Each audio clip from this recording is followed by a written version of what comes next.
Welcome back to Ate She Vlog. So for today's video, ayan, magluluto tayo ng spinach. So ayan, creamy spinach guys. So ayan, meron tayong fresh na spinach. So hihimayin muna natin siya guys at napakita ko sa inyo kung paano magluto ng creamy spinach. So ayan guys, samahan nyo ko hanggang dulo. So, ayan, himayin muna natin siya. Tanggalin natin siya sa kanyang tangkay. At hugasan muna natin. So, ayan guys, fresh na fresh yan. Nabili ko dun sa fresh market. Fresh market from the farm. Galing daw to sa Baguio City. So, try natin guys.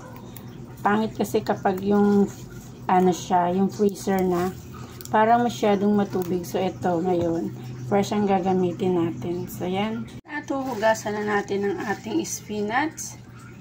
Tapos na natin siyang tanggalan ng mga tangkay na matitigas, guys. So, natin para matanggal yung mga nakatira-tira sa dahon. So, guys, ay masustansya. Pagkain ko ng patay. Yan na. Ang ganda nito ilagay sa pizza, creamy pizza. Yan.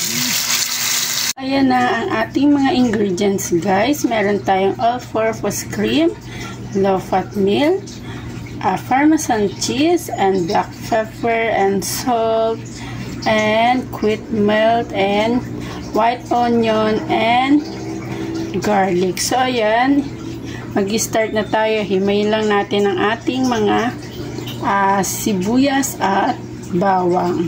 Stay tuned guys. Ayan, maglagay na tayo ng olive oil, kasong butter. Ayan natin ang ating white onion guys. Ayan, sutay-sutay muna natin until mag golden brown. Ang ating garlic. Ayan. Wow, ang bango guys. Ang bango ng sibuyas at bawang. Natin ang ating spinach guys. Ayan, fresh ko. Hindi siya processed. Natin siya. At susunod na natin ang ating all-purpose cream at ang ating fresh milk. Tayo ng fresh milk Carla. Ayan guys. Low fat ang gamit natin kasi diet ang ating alaga. Ayan guys.